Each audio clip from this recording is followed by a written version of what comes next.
Monsieur Lo Abdelaziz. Serigne Mbacké Lo nekk DG bu CROUS bu Thiès CROUS liggéey bi fu mu toll balaa ñuy ñëw ci lancement bi nga war a dem ci kanam Thiès si liggéey bi fu mu toll foofu gis naa gars yu bëri nekk ci kii bi ci YouTube bi ñu naan taaral nga foofu defaraat nga ko ba mu gën a rafet te ji liggéey fan la toll ci CROUS bu Thiès.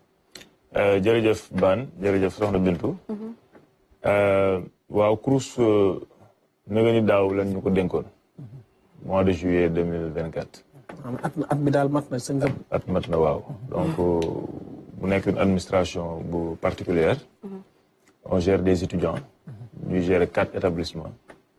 muy université Iba Der Thiam école polytechnique école nationale supérieure d'agriculture ak les classes préparatoires aux grandes écoles. donc Thiès pratiquement on peut dire c'est une ville vraiment universitaire. ñu gérer aspect social. le social les œuvres sociales universitaires mooy hébergement restauration. La prise en charge médicale, en tout cas les conditions de vie et de travail des étudiants. Tout à fait. Alors liggéey bi comme ni ñu ko xamee muy liggéey administration publique d'abord. mais ñoom ay usagers suñu usagers nekk ay étudiants. ñu war a gérer seen social donc li ñu war mooy améliorer seen conditions de vie et de travail. bi ñu jëlee administration bi effectivement indi nañ ci ay jéego lu jëm ci modernisation de l'administration. modernisation de l'administration nag boo gisee de manière globale. suñu orientation bi nga xam ne président de la République jox nañu ak premier ministre mooy ñu mettre le digital au cœur de cette modernisation xam naa ni gis ngeen war ngeen a saytu communiqué premier ministre communiqué conseil des ministres démb. Il est revenu largement sur la modernisation de l'administration à travers le numérique. boo xoolee wax na ci courrier yi mais globalement il a parlé de accélération de la transition numérique. alors boo xoolee adduna bi ni muy doxee léegi gaawaay bi mën na ni numérique moo ko waral. te ñun bu ñu duggul ci branche bu ñu branché wul ci loolu rek. dinañ am problème parce que dina mel ni comme si adduna bi dañoo dem ba am ay oto ñun ñu continuer di yor ay tànk di dox. alors que ñeneen ñi oto donc bu ñu bëggee doxin bi gën a gaaw ci wàllu yorin ak ci wàllu surtout service bi ñu war a rendre aux usagers. donc danañu féete ginnaaw donc ñun bokk nañu suñu premier jumtuwaay mooy. mettre le numérique au cœur de notre façon de gérer. Et pour cela, il faut que d'abord, li nga xam ne ñu ngi koy gérer en interne, muy l'administration, muy comme li mu wax ci courrier. La gestion du courrier, la gestion des documents, la gestion des archives, la gestion des marchés publics, la gestion des ressources humaines, la gestion des finances et de la comptabilité. Donc ressources yi ñu la jox yëpp de manière générale, la gestion du matériel, parce que boo nee CROUS, da ngay gérer hébergement.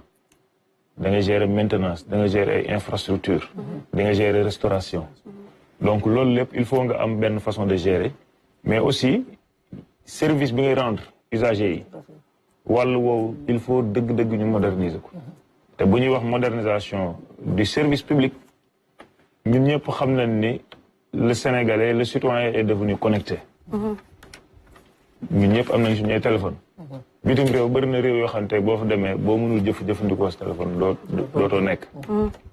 donc ñun mënatuñoo xaar loolu. donc service bi nga xam ne ñu ngi koy rendre étudiants yi te buñ nee le citoyen Sénégal ñu ne xam nañ koy connecté waxuma la ak étudiant. donc ñun action bi nga xam ne jiital nañ ko dëgg mooy service yu ñuy rendre étudiants yi ñun ñu nekk en connexion avec l'étudiant. tax na ngeen def loolu tax na ngeen taxaw li nga xam mooy SICOST. permettre tey jii système yoo xam ni day permettre tey jii lépp ñu digitaliser ko ci biir CROUS bu Thiès. waaw tout à fait SICOST c'est une plateforme qui est venue tout dernièrement mais on a commencé à l'interne par asseoir benn système de management boo xam ne déjà c'est basé sur le numérique parce que bala ngay ñëw ci service bi ngay rendre il faut que yow ci sa bopp en arrière-plan nga mën a am tous les systèmes yi nga xam ne moo lay permettre nga gérer l'administration avec les ressources de manière générale les ressources humaines les ressources financières les ressources matérielles ba nga xam loolu asseoir nga ko waree nga mën a dem nag maintenant offrir un service externe et loolu à travers benn plateforme boo xam ne on l'a dénommé SICOS muy système de gestion des œuvres sociales donc système boobu moom mooy permettre à l'étudiant d'accéder à tous les services yi nga xam ne ñu koy offrir à l'étudiant day toog dëkkam jënd ticket day mën a toog néegam jënd ticket ticket restaurant buy dugg restaurant day fay chambre am déclarer des pannes par exemple se faire consulter connaître les services du resto, entrer au resto avec la. Par exemple, là, je peux vous montrer que je suis en train de visualiser l'ensemble des étudiants qui sont d'entrer au resto pour prendre leur petit déjeuner. Donc, et là, tu as ici, à chaque moment, les entrées qui se font au niveau du restaurant.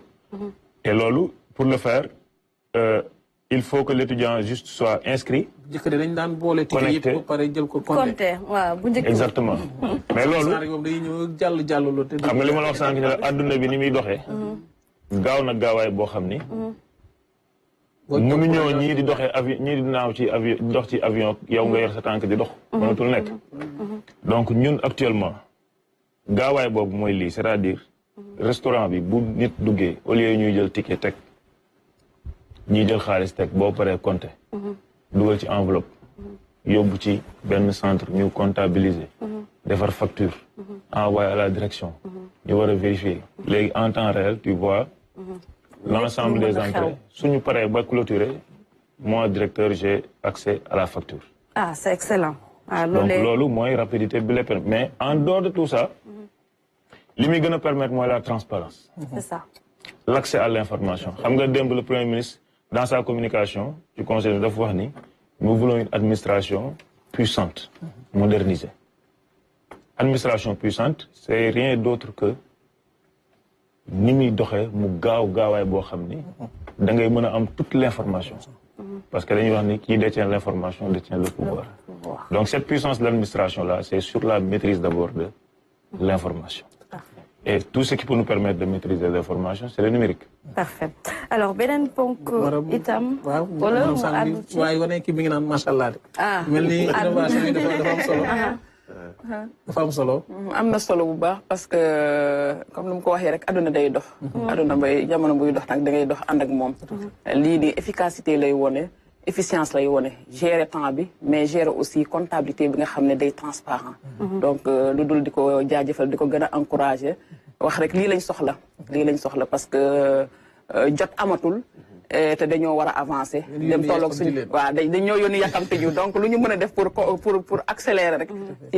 ku ci taxaw tam loolu lu ñu war a rafetlu la. encourager ko ci ne ko na continuer ci dynamique boobu. c'est ça surtout dans la transparence. alors am na solo alors beneen ponk itam bu ñu war a waxtaanee bokk na ci lu ñu jublu di transformation lii di éducation rawatina njàng bu kawe ba tey jii soo ñuy faram fàccal loolee de manière générale looy wax askan wi.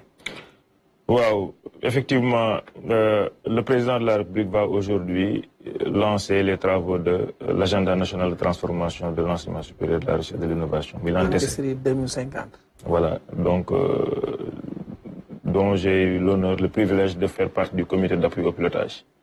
Nous avons installé Chikanam à 9h au CICAD.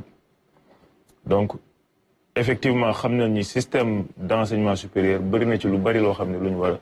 soppi la lu ñu war a joyanti donc gis nañ ci ay doxalin yoo xam ne àdduna ni muy doxee dafa laaj ñu sopp bokk na ci aspect bu important bu ñu adressé déjà rek mooy l'intégration numérique parce que actuellement ñun bu ñuy wax Sénégal bu ñuy intégration accélération de l'intégration du numérique d'ailleurs mooy thème bi nga xam ne ñun moom la ñu développé bi ñuy présenter suñu plateforme bi hier avant-hier à Thiès. Et donc intégration du numérique bokk na ci li nga xam ni jumtuwaay la boo xam ne dañ ko war a utiliser bu gën a baax ci enseignement supérieur ci wàllu jànge ni ñuy jànge ni ñuy gérer mais bu ñu waxee transformation aussi de l'enseignement supérieur bokk na ci goulot d'étranglement yi nga xam ne amoon na ci biir système d'enseignement supérieur ñu joyanti ko ba nga xam ni comme ni ko soxna si waxee doxalin bi dana gën a gaaw parce que il nous faut quand même effectivement un enseignement supérieur de qualité. gis nañu àdduna doxalin bi bëri na ci loo xam ni soppeeku na ci jamono ji donc il faut que ñun tamit ñuy joyanti di méngale doxalin bi nga xam ni moom actuellement ak doxalinu àdduna bi tey kon tey on sera honoré effectivement d'être installé et de commencer les travaux yi nga xam ni ay lépp loo xam ne ay réformes la yoo xam ne war nañ ko indi système d'enseignement supérieur bu Sénégal. maanaam daal réforme yi maanaam ay coppite yoo xam ni de permettre tey jii li nga xam ne mooy enseignement supérieur bi ñu gën ko ñoŋal ba kenn ku ne mën cee gis boppam bu baax a baax. mais tout à fait effectivement muy ci wàllu gestion bi maanaam gouvernance bi nan la ñu war a gérer suñu enseignement supérieur mais jàngalin bi aussi nan la ñuy jàngale est-ce que système bi ñuy jàngale nii conforme na ak bëgg-bëggu réew mi ak économie bi ak orientation bi nga xam ni moom la nguur guy jël orientation yi par exemple soxla bi nga parce que l'enseignement supérieur moom mooy alimenter le monde socio-professionnel yéen entreprise barabu liggéeyukaay yi est-ce que étudiants yi ñu leen di former leen ko jox buy ñëw méngoo na ak li ngeen bëgg dëgg société bi li mu soxla ci wàllu insertion wàllu emploi wàllu profil nouveauté yi nga xam ne am na ci àdduna bi Sénégal est devenu un pays producteur de pétrole de gaz et cetera est-ce que par exemple suñu enseignement supérieur jël na loolu en compte orientation yi nga xam ne état joxe na ko ci wàllu par exemple agriculture économie et cetera de manière générale est-ce que tey am nañu suffisamment de centres de formation d'établissement d'enseignement supérieur yu ñu permettre tey ñu voilà est-ce que adéquat na dëgg-dëgg ak orientation bi nguur gi jël pour mën a développer suñu agriculture suñu économie suñu pêche et cetera donc loolu lépp ay joyante la yoo xam ne war nañ ko xalaataat xool université ni ñu tëggee li ñu leen tëggee fi ñu leen positionné ni ñuy fonctionner tout ça maintenant ñu teg ko ci 8 commissions de travail yoo xam ni ñoom ñoo war a tëju mu regroupé nag ay acteurs yu bëree bëri man dinaa fa nekk en tant que représentant de mes homologues directeur des centres des œuvres pour que ñu xool le social universitaire ni ñuy gérer COUD ni ñuy gérer CROUS de Saint-Louis CROUS de Bambey CROUS de Thiès CROUS de Ziguinchor CROUS de Diamniadio CROUS de Sine Saloum problème yi nga xam ne am nañ ko pour gérer les conditions de vie et de travail des étudiants donc aspect yooyu yëpp dinañ ko teg sur la table ñu jooyanti problème yooyu xool yan ban doxalin lañ war a teg